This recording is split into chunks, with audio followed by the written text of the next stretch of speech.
All right, David Burkus, welcome to the show. Thank you so much for having me. So you just came out with a book called Friend of a Friend. There's lots of a friend of a friend of a friend there, but a friend of a friend, understanding the hidden networks that can transform your life and your career. It's a book about networking, but as I was reading this and we were talking before the show, this is a book about networking that's not like other books about networking that I've read.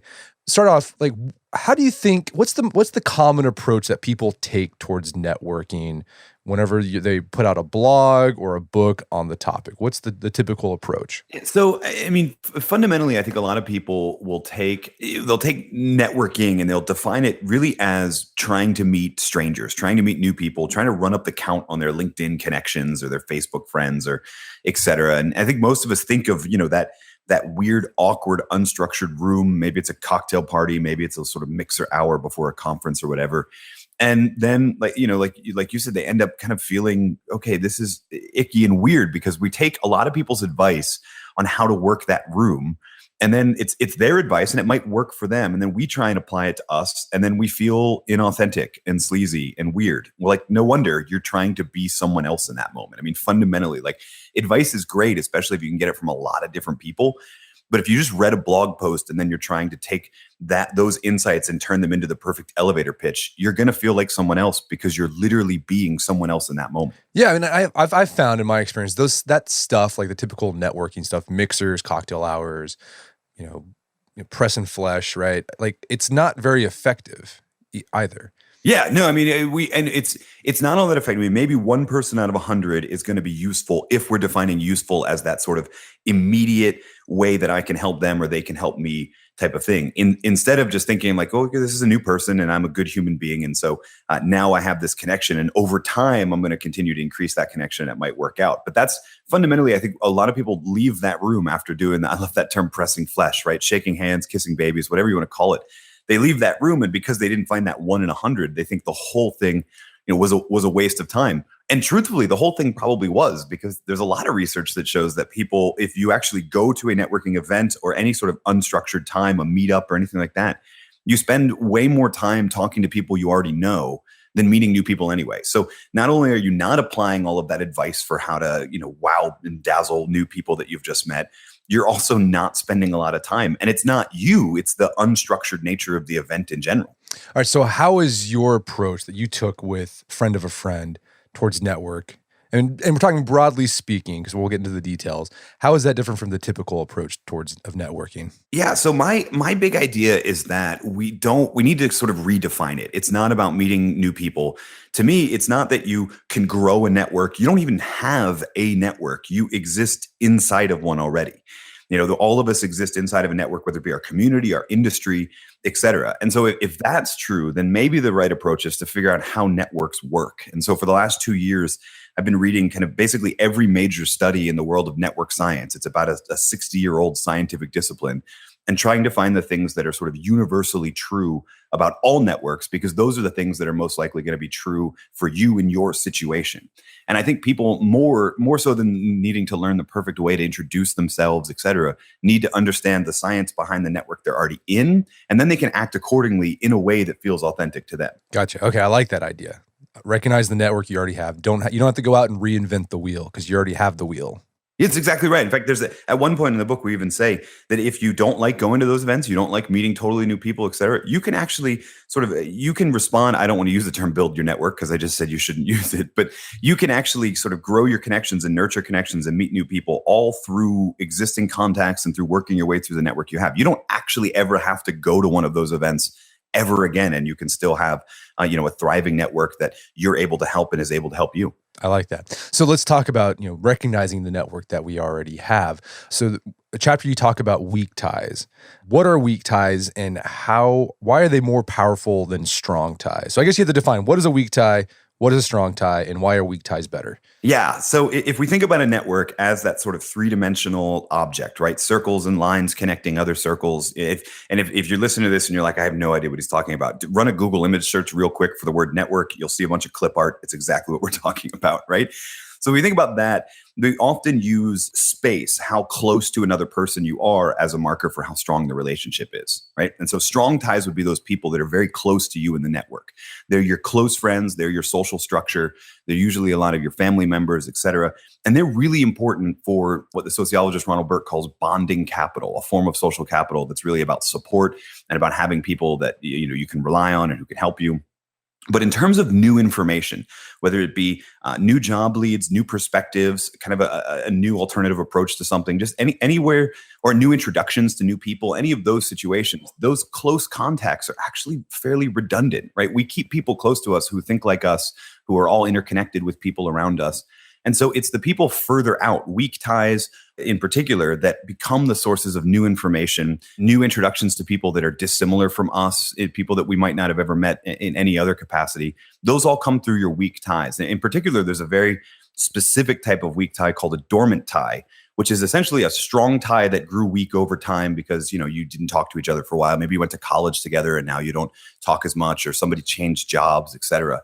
And those are actually the most powerful type of tie when it comes to new information, new ideas, new introductions, et cetera, because the strength of the relationship is already there, but there's somewhere else in the network kind of clustered around people that are different from the people that you're clustered around. And so it's easy to sort of rebuild that connection and get access to all of that information. It's really easy to strengthen it again because it was already strong once, than it is to meet a total stranger and build rapport with them over time, et cetera. And so those weak and dormant ties, I kind of refer to them as the hidden network. They're the thing we neglect so often. I mean, you think about most people's job search, they ask their friends and a few trusted people, and then they jump right to applying on monster.com.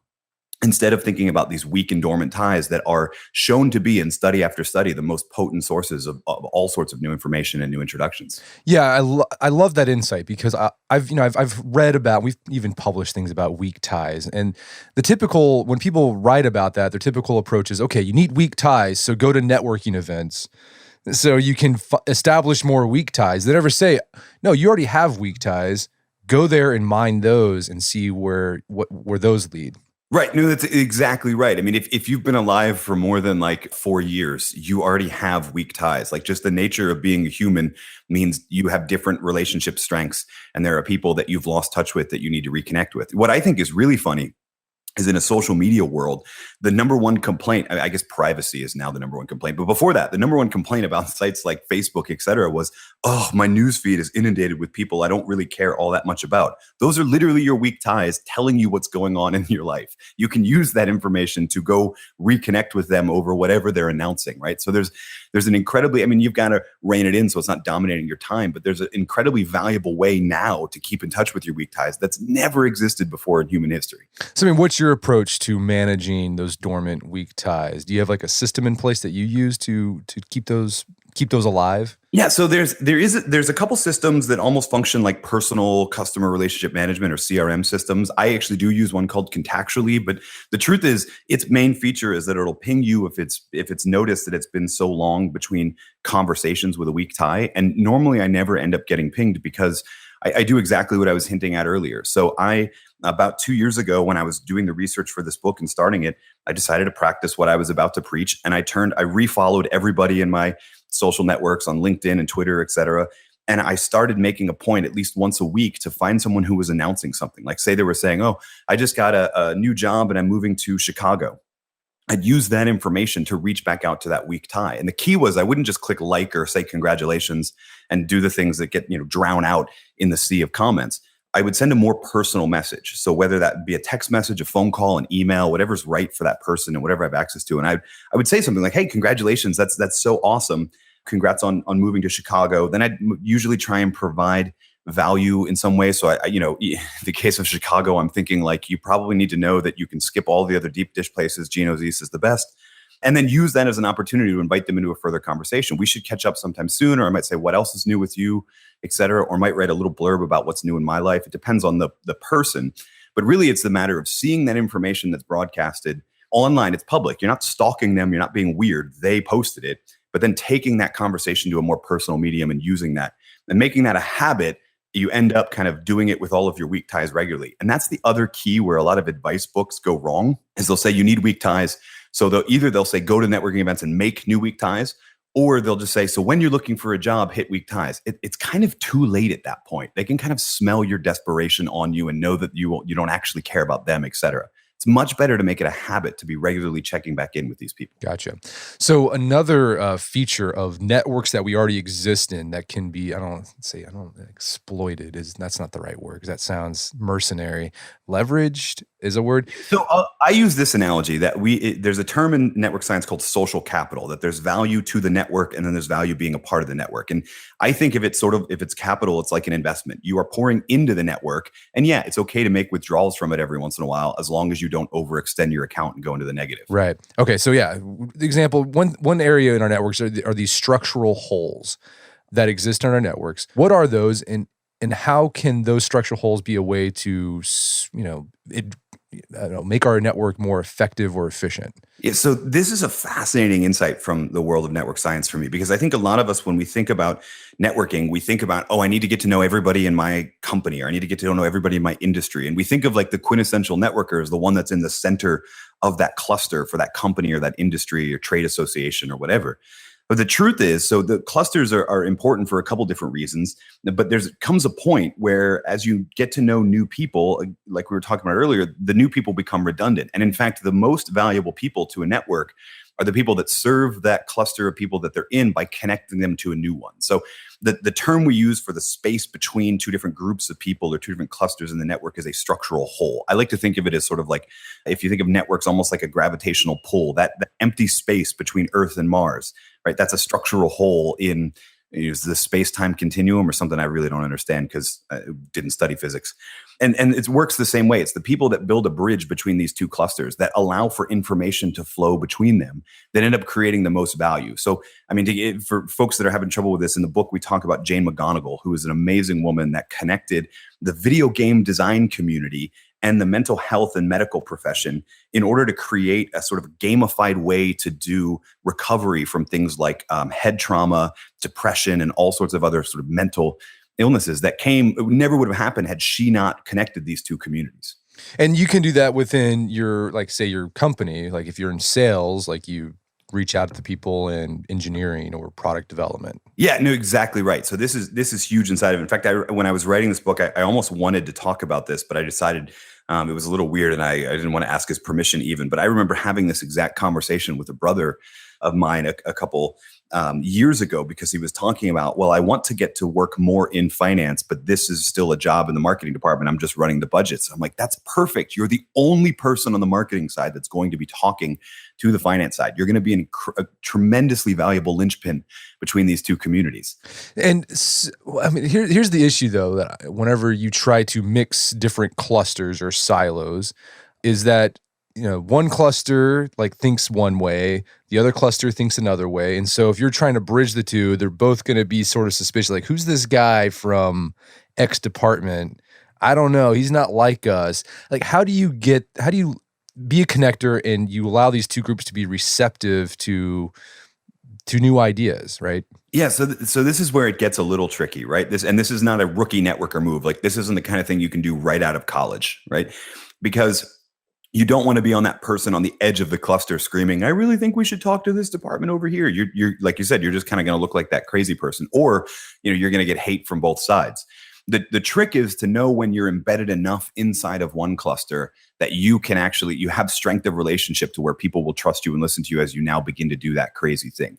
It's still going to look crazy. We train people, especially if you work in a large organization, to climb up the corporate ladder to get to know more and more people in that community. So you're still going to look a little different. In fact, one study we use in the book actually calls these people organizational misfits, which I love because it turns out to be a strength, but it's a good description of these people. But the ones that are the most successful are ones that are a little bit embedded into that cluster. And then now, because they have those relationships, move forward. So this is something you can't do right off the bat in your career. But when there is a point where as you're meeting new people in that industry, they become to be redundant. And that's the point at which we should be thinking about, okay, what other communities does this community need to be connected to? And how can I go out and do the same thing in that community and eventually connect the two?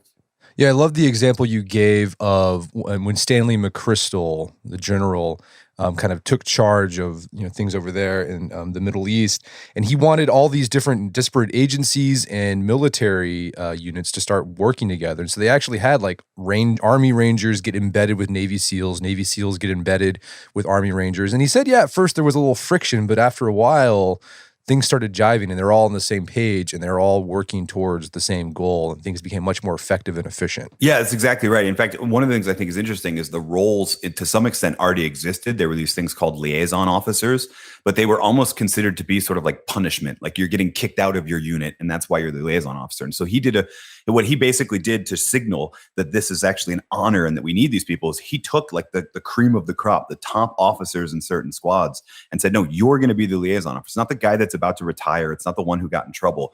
I'm trusting my most important people for this job. And that very quickly signaled to the whole community, okay, he's taking this seriously. And over time, it wasn't that everybody got to know everybody, but everybody could look at another team or another branch of the military and know that, okay, I have a friend over there and they're good people. He's a good person. She's a good person. So I know that I can trust this whole unit. And he calls it, it's the title of the book, Team of Teams. And I really love kind of that concept that there's an importance to your team, but you also need to be connected to other ones as well. So another counterintuitive point you make in the book about networks and networking is that silos can be a good thing. Because you often hear this stuff, silos, there's filter bubbles, you're exposed to less information, et cetera, and that you should avoid that and just branch out and, create as much diversity as possible. But you highlight research that suggests that if we want to get stuff done, we need silos. So talk about why silos can be good. Yeah, so this is really one of the hardest concepts to kind of explain inside of just a couple chapters in Friend of a Friend. We were just talking about building structural holes and breaking people out of silos and being less politics and turf war. But the truth is that over time, as we see sort of information flow, if we had a completely egalitarian network where everybody talked to everybody, in fact, information wouldn't flow as much. We actually do need clusters to share ideas and share information. And, I'm a writer. You're a writer. We've written several books. We know that sort of community of writers is really important. On the other hand, if you just do that and you don't actually get out and engage with readers and engage and send your message out there, you end up, not actually being able to build a career. So the trick is to be able to balance that. In fact, we see this in organizations as well with those organizational misfits. The best analogy I've thought of, and I actually thought of it after I wrote the book, which is a shame, is that I think about clusters and teams like a harbor. It's a great place for a ship to be. It's a place where it can get restocked and repaired and get ready for the sea, but it can't stay there. It eventually has to get out and begin to connect other harbors through its trade routes, et cetera. Yeah, there's some other research kind of similar to this about extroversion and introversion, where extroverts, like their career advances, right, faster because they're making all those connections, but the introverts are the ones who actually gain mastery in the domain that they're in, right? Because that's all, they spend more time fine tuning that. So like the introverts could learn from the extroverts by being a little, okay, you need to get out there a little bit more if you want to advance your career. But the extroverts, people are always out there pressing flesh, could learn from the introverts and say, I need to make time I just focus on my craft or whatever work it is that I'm doing. No, that's exactly right. And an extrovert will feel energized in an event with 100 people, and an introvert is like, well, I just want the 6 or so people that I really trust. And you've talked about this on the blog, but also on the podcast in general, especially for men. Like you need both of those things. You need that community of people, and that's probably the more overlooked one for men. But you also need to kind of be out there. And what I think is interesting in the research on this, it isn't that introverts hate people. It isn't that extroverts love people. It just has to do with where your energy comes from, where you recharge. Either you recharge in a big group of people that's exciting, or you recharge in a smaller group or by yourself. But you're recharging for a reason. You're recharging to get out there and do the activity that you don't do. Like it's no point being fully charged all the time. You can't just leave your iPhone in the dock 100% of the time. You eventually have to unplug it and use it. And that's a signal right there that we need to be doing both. So how do you find that balance? I mean, are there any tactics or brass tack things people can do? Like, okay, I know I'm hitting the sweet spot with being siloed but also reaching out and connecting different clusters. I think it's really a question of taking a deep dive on your calendar and looking at where you're spending your time. And are you just having all of your meetings with the same 24 people? Or is there a healthy balance? Like I encourage or coach a lot of people to, hey, look at the last 25 meetings that you were in. Was it all the same people all of the time? Or was there this healthy balance of, okay, there's about 5 or 6 people that seems like I talk to all the time, and then the rest of the people on these meeting rosters are new folks. I think it's a good way to signal what your balance is. You're already in a world of electronic invitations. You're already kind of keeping track of who you're talking to. So just go back and audit it to see if you're doing a good enough job. And if not, I mean, you might have to be a little weird and start inviting yourself to meetings just so you can be around kind of other people in the community, whether that be the organization or et cetera. But really how you spend your time is going to determine how you're building these relationships. So another aspect of networks are there are these individuals that are called super connectors. What makes a super connector? So this was a really interesting discovery for me when I'm looking at network science, because I had read, if you link back all the way to like Malcolm Gladwell and The Tipping Point, he writes about Dunbar's number, this idea that all of us on average have an average number of relationships, right? And over time, what you start to see is it's not actually just one number, 150, which is known as Dunbar's number. It doesn't even look like an average in the sense that an average is an inverted U. It actually looks like a power law, a Pareto principle, an 80-20 type principle. And there are some people that really do have a disproportionate number of contacts. So even if the average is 150, it's actually not, it's 661. There are some people who have thousands, right? And I think these are important for 2 reasons. The first is that these people are generally what kind of keep a community connected. The other thing is that the presence of these people skews the average. And for a lot of people, when they think about networking, they think like, oh, I'm not good at that. This other person is so good at it, et cetera. We're looking at a skewed average. Like everyone's going to look a little bit more popular than you because you've got these super connectors in the network that are hugely popular. And then the other thing that happens is as you start to approach that curve, that 80-20 principle, it's almost like a flywheel effect that eventually just natural introductions that come up organically grow your section of the network faster than anybody else's because you're so connected. I think a lot of people get down on themselves about, I'm not all that connected, so clearly I'm not good at this thing. It's really a function of just how much are you willing to put in the work and for how long, because there's a compound interest effect to it all. Well, so how do you do that? How do you become a super connector? And do you need to become a super connector? I mean, that's a thing. Like, is that something you have to do, or what's your approach to that? So I mean, here's the other thing. Quite frankly, no. We think about one of the favorite stories or myths I like to debunk in this book is Kevin Bacon, right? Maybe you played the game 6 Degrees of Kevin Bacon. We think like, oh, he's been in such a diversity of movies and he's so connected. He's actually the 669th most connected person in Hollywood. So he doesn't actually have this amazing network and this amazing connections. It's just that the network itself is so interconnected that you can be as low on the charts as Kevin Bacon and still kind of connect everyone. And that's the case inside of any industry and any network. You really don't. You probably have everyone you need to meet for your own professional success within 1 or 2 introductions for yourself now. So you don't.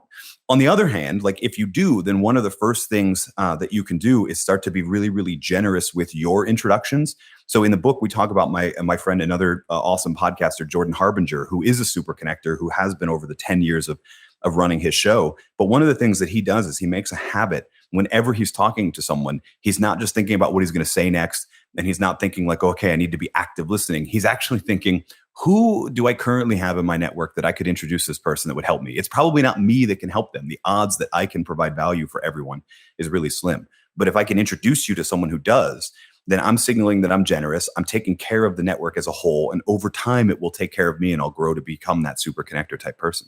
Right. And that has helped him out recently because he's started a new show. We had him on the show to talk about that. Yeah, I actually hate this. I finished the book and we went to print before that whole thing happened. So even on the back cover of the book, it lists him as Art of Charm. And I'm thinking his story got so much cooler when all of that happened because he's basically kicked off his show. He starts a new one. All he has is his recording equipment and his network. And that's all he needed. Yeah. So as you mentioned, as you become a super connector, you start making these introductions. You mentioned that it becomes sort of a flywheel effect because you are heavily connected, people are naturally drawn to you because they want to be drawn to the guy who's got the connections.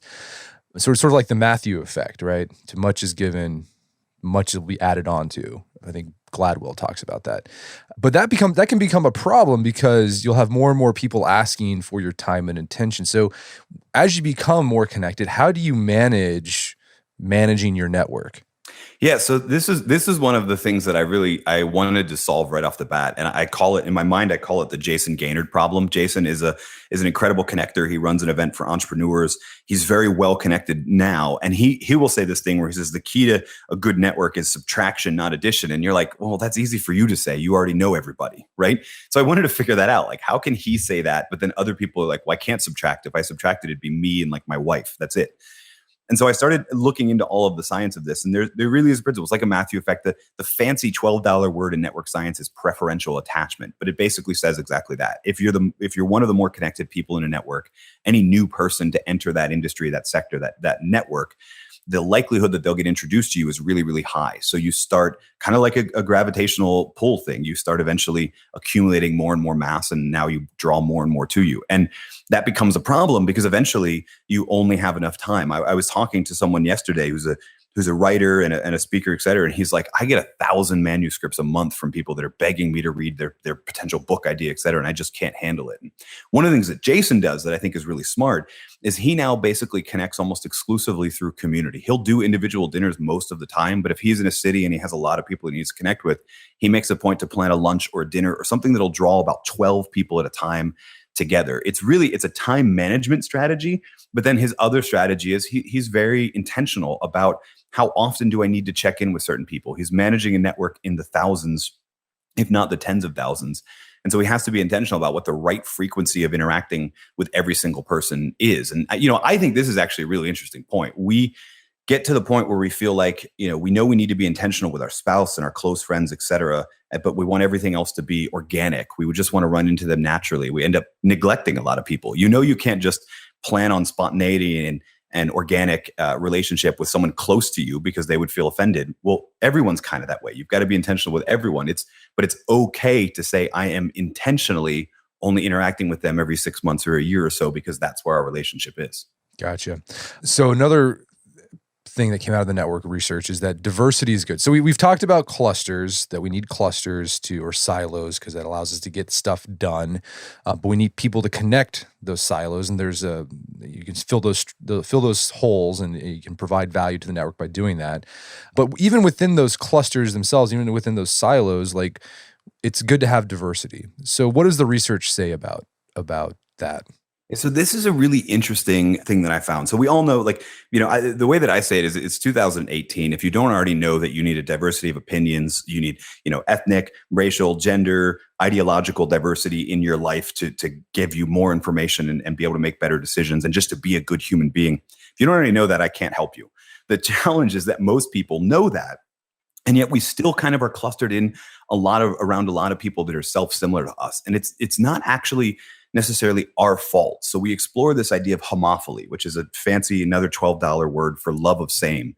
And the truth is that it's actually a network effect. So what happens is those people who are close to us, they all know people who are similar to, they all think similar to us. They all know each other. They're very sort of self-similar. And so when they are the only people that are introducing you to new people, you're going to get served up more of the same.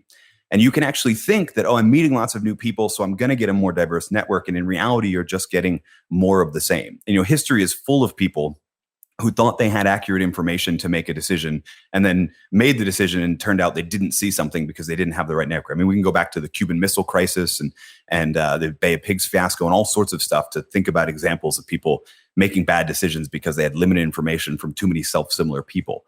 The real lesson is that we've got to be very intentional about our actual network. So earlier we were talking about, doing an audit of maybe the last 24 people that we talked to. If they're all very, very similar to us, that's a really bad thing. Chances are you do an audit of your network, the people that are closest to you, and you'll find the majority of them are really similar to you and a couple of them are not. And so you need to spend a disproportionate amount of time with those people who are not to learn more from them, but also to signal that you are open to introductions from them because they're the ones that are most likely to serve you introductions and new potential connections that are different than you. You can't just sort of rely on whoever gets introduced to me is whoever gets introduced to me. That's not going to build the level of diversity that you need. You need to be very intentional about where those introductions are coming from. Yeah, and you highlight the research that we're even like clustering ourselves off based on political ideology more and more, which is weird because, you don't go around asking people their politics, but the research is showing that some counties are becoming more blue, other counties are becoming more red. And it's just happening, I guess, because someone sees, someone driving a certain kind of car, and they're like that, they associate that with being a Democrat or a Republican. They're like, well, these are my people. And they end up sort of just self-filtering that way. No, it's exactly right. And you said it best. It's actually at the county level. Like, we have a tendency to think red state, blue state, but there's actually, there are counties in California that are getting redder over time. And it's exactly that. It's these subtle little signals that people with certain political ideologies also have a shared ideology about other stuff. So we don't run around asking people who they voted for. I mean, we kind of do, because it's sort of a tense time in our country, but mostly we usually don't. But we can kind of pick it up. Like, oh, you drive a Saab. If you drive a Saab, I can make a pretty educated guess about who you voted for. Right? Oh, you drive an F-150. I can make a pretty educated guess about who you voted for. And the data shows that over the last 40 years, we have, they call it the big sort. We have sort of naturally gravitated to want to live closer to these people. So even certain neighborhoods and definitely certain counties become deeper red or deeper blue. And then you throw sort of the internet onto that, and it spirals out of control, right? Because you've got these filter bubbles and algorithms that are trained to serve you more of what you click like on. And eventually, what amazes me is whenever some big thing happens and someone you thought was in one political ideology steps up and says something different, right? How shocked everybody is, right? Because we're so in our filter bubble that when information from the other side penetrates it, we get shocked. And that's a really strong signal that maybe we're not being intentional enough in who we're connecting to and who we're having conversations with and who we're meeting. Right. So yeah, maybe just be intentional about that and be aware of that's happening. So let's talk about this idea of multiplexity, which is people in our network can be both maybe business associates, but also friends. So flesh that out a bit for us. Yeah. So one of the things that I think is most interesting, we know people are multifaceted, right? And yet when we think about our network and the people that we know, et cetera, we kind of sort them into buckets, right? There's our work friends and our close friends and our friends whose kids play the same sport, and maybe our church friends and that sort of thing. And in reality, people are multifaceted. And it turns out that we use this term, a uniplex tie is a connection to someone that only has one context. So maybe you're only a work friend. And a multiplex tie is someone that you have multiple sort of contexts with. What I think is interesting about this is that the research is strongly supportive that you will build a deeper relationship faster with someone if you explore kind of the multiple facets of them, and you can build a far better one. And sometimes that the person you put in the friend bucket ends up being a strong professional contact. In the book, we talk about Whitney Johnson, who's a good friend of mine who basically got a job managing an investment, a hedge fund, because of someone she went to church with, which is not what you would think in the world of Wall Street. You wouldn't think that's what's serving people connections, but it happens. The other reason I think it's so important to think through this multiplexity lens is that even when we're trying to understand someone, let's say you actually do work up the courage to go to that event and you're pressed in flesh and you're meeting new people. What's the most common question people ask when they're meeting a new person? What do you do? What do you do? Right? Which is a huge signal that I would like to have a work context only conversation with you. Right. And especially, you can trust that eventually the conversation will get back to there. So why not open with something else? Where did you grow up? What are you really excited about right now? I sometimes ask people, who's your favorite superhero? Just because I want to know a little bit more about them in a different context, so that I'm exploring other ways that I can connect with them and build a multiplex relationship with them right from the start. But so friends can turn into business partners, and work friends can turn into friends. But the whole friends turning into business partners or potential economic relationships. How do you walk that fine line without turning your friendship into a purely transactional relationship? And I'm thinking here of multi-level marketing, because that's an example of taking it to the extreme, where you have some friend or weak tie out of the blue says, "Hey, I've got an amazing opportunity for you," and at that moment you're just no, I don't want anything to do with you anymore, because you've just turned this into a completely transactional, mercenary relationship.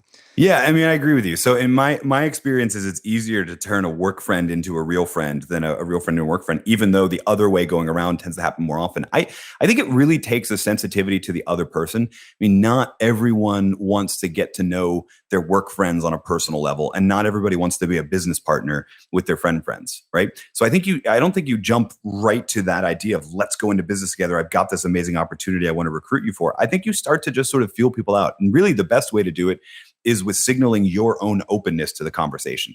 So you're in the conversation, and if it's just work related, now you're dropping hints about your personal life. I mean, not in a weird like way.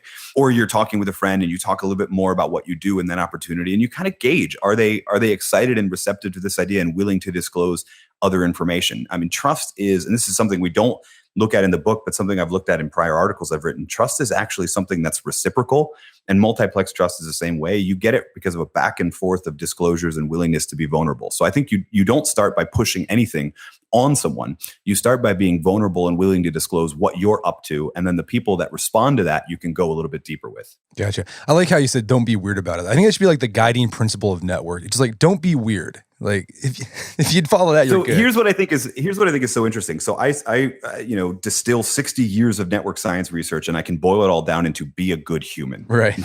Like you would think it'd be more complicated than that, but it's not. Just be cool, man. Just be cool. I mean, another interesting thing, research you highlight, because I've been thinking about this a lot, is this idea that things, people or ideas or concepts can seem bigger or more popular than they really are because of the way networks are connected. Can you talk about that a bit? Yeah. So the interesting thing, we call it the majority illusion because that's what the scientists call it, but it's something we've known for a long time. Some marketers will talk about cluster marketing, where you go after a certain city and you just sort of penetrate it with tons of ads all in a short burst, right? And so we've known about this idea. And in fact, in the book, we talk about Tim Ferriss, who, another person, I'm sure there's a lot of overlap between your two audiences, is for a time, you had to be an 18 to 35-year-old tech savvy male to know who he was. It seems weird now because like everybody knows him. But there was a time where you had to be that and nobody else kind of knew he existed, because he was very deliberately trying to figure out who are the most connected people, the most sought after sources of information. And he was building relationships basically only with tech bloggers, the people that were speaking to this community the most often. We call this the majority illusion because you can literally look more popular than you are if the right people, the most connected people in the network are strongly signaling you, right?